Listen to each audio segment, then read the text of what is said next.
না বাবা, আমার ভাই মারা যেতে পারে না বাবা। মিথ্যা কথা বলছো বাবা, মিথ্যা কথা। আমার ছেলেটা না। দেখুন, নিজেকে একটু শক্ত করুন। আপনাদের কাছে দুইটা অপশন আছে, হয় লাশ নেবেন আর না হয় 30 লক্ষ টাকা নেবেন।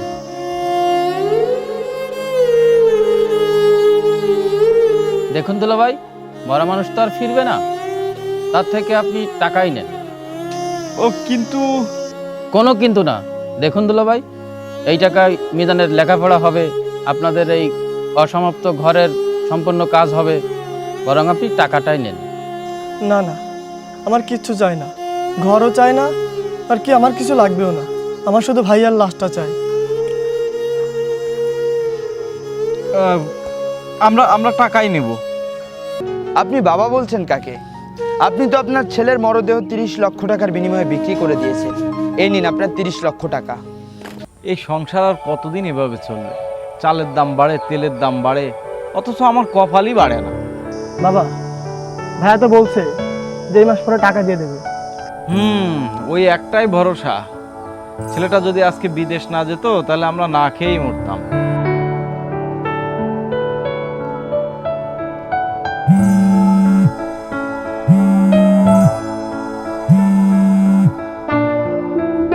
আসসালামু আলাইকুম বাবা। ওয়ালাইকুম আসসালাম। বাবা কেমন আছিস? অনেক ভালো আছি বাবা। কি ব্যাপার বাবা, তোর হাতে ব্যান্ডেজ কেন, কি হয়েছে? বাবা তেমন কিছু না, কাজ করার সময় মেশিন স্লিপ করে সামান্য একটু কেটে গিয়েছে। এটা কি সামান্য? তুই কি ডাক্তার দেখিয়েছিস? বাবা, বিদেশে অসুস্থ হওয়ারও টাইম নেই। এখানে কেউ মানুষ না, সবাই টাকা কামানোর মেশিন। অনেকদিন হলো তুই বিদেশে গিয়েছিস, দেশে তো একটু আসতে পারিস, কয়েকদিন থেকে আবার না হয় চলে যেতিস। আর একটু সময় দাও, এবার কিছু টাকা জমলেই দেশে গিয়ে একটা দোকান দিব, আর বিদেশে আসবো না। আচ্ছা ঠিক আছে। বাবা থাকো তাহলে।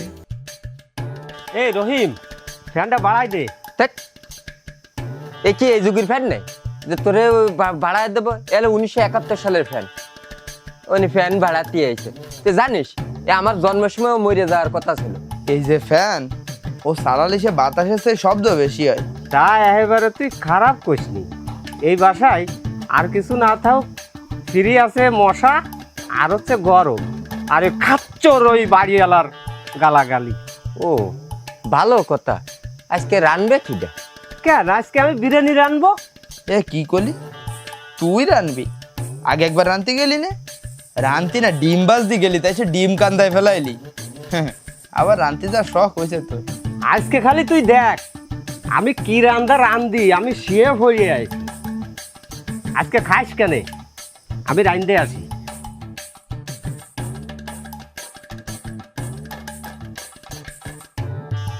কেমন ফোড়া ফোড়া গন্ধ বেরোচ্ছে না? হয় তাই তো। ও টুলু, তুই কি বিরিয়ানি রানতেছিস না ফুড়া ফিটা বানাচ্ছিস? বুঝলাম না তো।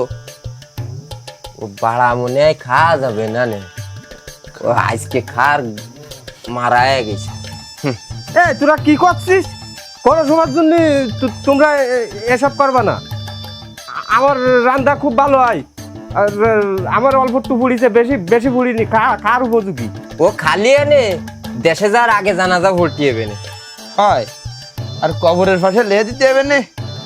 মৃত্যুর কারণ টুলুর রান্দা বিরিয়ানি।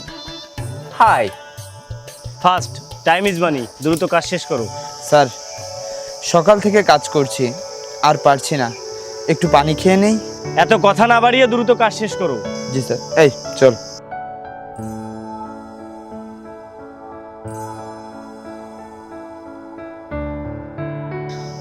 বড় ভাই, আপনি এত কষ্ট কিভাবে করেন? আমি কিন্তু আর পারছি না। ভাইরে, বিদেশের মাটিতে মানুষ নিজের জন্য বাঁচে না, বাঁচে পরিবারের সুখের জন্য। নিজের কান্না নিজের ভিতর লুকিয়ে রাখে। এই প্রবাসের মাটিতে কতটুকু পরিশ্রম করি সেটা আমরাই ভালো জানি, আর আমাদের সৃষ্টিকর্তা জানে। আপনার পরিবার অনেক সুখী আছে মনে হয়। হ্যাঁ, তারা সুখে থাকলেই তো আমাদের কষ্ট সার্থক। অনেকক্ষণ এখানে বসে আছি, চল, মালিক আবার রাগারাগি করবে।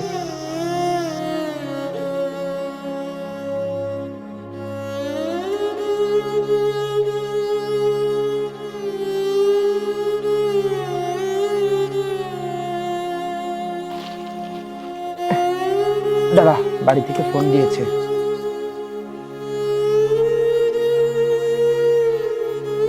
হ্যাঁ ভাইয়া, আমার কলেজের ফি লাগবে। কত টাকা লাগবে বল? এই 5,000 টাকা হলে হবে। আচ্ছা ঠিক আছে, কাল পাঠিয়ে দিব, চলবে? হ্যাঁ চলবে, কিন্তু তুমি নিজের জন্য কিছু কেননি? আমার লাগবে না, তোরা ভালো থাকলে আমি খুশি। বাবা, গ্রামের মানুষ নাকি বলে বিদেশে নাকি অনেক সুখ, বিদেশে নাকি ভালো ভালো খাবার পাওয়া যায়। হ্যাঁ বাবা, বাবা রাখছি।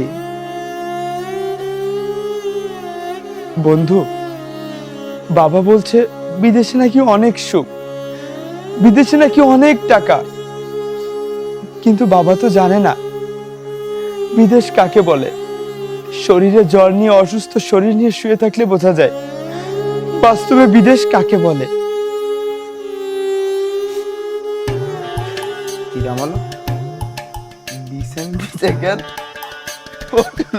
না আমি মুতিনি, আমি পানি খাতে যাই কিন্তু পড়ে গেছে। এই তোরে কি কইছি যে তুই মুতেছিস, তাই কইছি নাই? না ওইসে কি ওই মানে আগে স্বপ্নে মুততাম তো ছোটবেলায়, তা তুই জানিস তো এই জন্য আমার সাথে নেই, আমি মুতিনি। ভিডিও কর, ভিডিও কর। দাঁড়া, বাংলাদেশের মানুষকে দেখবেন এই ভিডিও করলি, তোর বাড়ির মানুষও দেখবে, তোর বউ দেখবে। না তোর আল্লাহর কি রে, বিশ্বাস কর ভিডিও করিস না। না ভাই, যাচ্ছি আমার অপরাধ, আমি শিকার যাচ্ছি, তোকে চার পাওয়া হাত ধরি। ভিডিও করো, কথা কপি দে, ভিডিও করিস না ভাই, আমি শিকার যাচ্ছি, বিশ্বাস কর আমি স্বীকৃত ভাবে করিনি, হয়ে গেছে স্বপ্ন। ভালো রে রানবি আনে। হ্যাঁ আমি খুব খুব দারুণ ভাবে রান্নানি ভাই, বুঝিস কালাম। ওরা পুড়িয়ে গেছে, ও আমার দোষ না, ও সিলিন্ডার ভালো না, সিলিন্ডারে পাওয়ার বাড়িয়ে গেছে, আমি কি করবো ক? বিশেষ করে এবার খুব খেয়াল দিয়ে আমি রান্নানি। আর মুতবি আনে না, আবার মোতার কথা কইস কেন? একটু আপ জানে রে ভাই, ভিডিও করতেছিস নাই? আপনাকে ভিডিও করিস না না না, ও আমি ভিডিও করব। তোর পাও ধরে তুই যা রানবি রান, সিলিন্ডার প্রয়োজনে বেঁচে দিয়ে নতুন সিলিন্ডার আনা হবে, তাতে সমস্যা নেই। কত তোর আল্লাহর কি তুই বিরিয়ানি আর রান্দিস না? আচ্ছা ঠিক আছে, ওই আমার নায়িকা প্রেমিকা রয়েছে বাংলাদেশে, বিশেষ করে ভিডিও করিস না। ভালো, আমি রান্তি যাচ্ছি ভাই। আগের দেরি তোর ভোর হয়েছে, বাড়ি আবার প্রেমিকা কুয়াচ্ছে। ওটা আমি পরে নাও বলতে পারি। ভিডিও করি ভাই, ভাই আজকের একটা সুযোগ পাইছি, দাঁড়া একটু ভিডিও করি। আচ্ছা সুযোগ তোর বাড়ি ভোর হয়েছে, তোর প্রেমিকা কুয়াচ্ছে। আমার দেরি হয়ে যাচ্ছে রে ভাই, আমি রান্না তোর খাবি নে, আবার ডিউটি রয়েছে না, আমি যাই ভাই। ভিডিও আমি তোকে খিদে লাগিছে, আমি বুঝতে পারছি, আমি ভালো রে রান্নাবাড়ি রান্তি যাচ্ছি। তুই রান্দিস কেন? পরে আয়। এই এই দাঁড়া, এই এই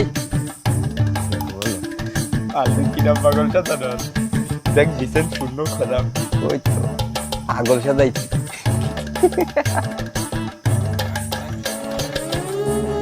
কি ব্যাপার রাকিব, তুই কাজের সাইড থেকে এসে এখানে দাঁড়িয়ে আছিস কেন? বন্ধু, বিদেশে মানুষ হাসে, কিন্তু সে হাসির ভিতর কত কান্না থাকে সেটা কেউ দেখে না। আমরা বিদেশে পরিশ্রম করি শুধুমাত্র আমাদের পরিবারকে ভালো রাখার জন্য। আমরা একটি ভালো কাপড়ও পরি না, কারণ সেই টাকাটা দেশে পাঠাতে পারলে আমাদের পরিবার ভালো থাকবে। আমি ঈদের সময় নতুন কাপড়ও পরি না, কারণ আমার ছোট ভাইটার মুখে হাসি থাকবে, আমার বাবার মুখে হাসি থাকবে।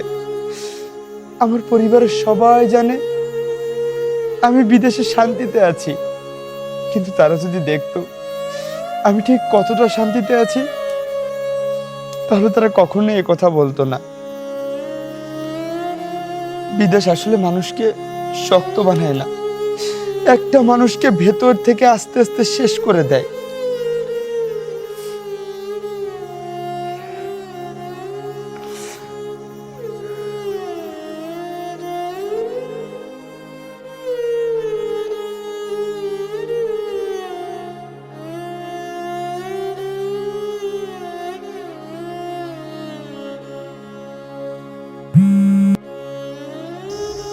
দুঃখিত, আপনার ছেলে রাকিব একটি দুর্ঘটনায় মারা গেছে।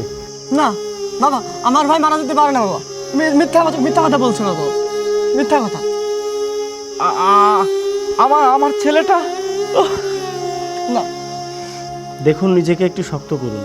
আপনাদের কাছে দুইটা অপশন আছে, হয় লাশ নেবেন আর না হয় 30 লক্ষ টাকা নেবেন।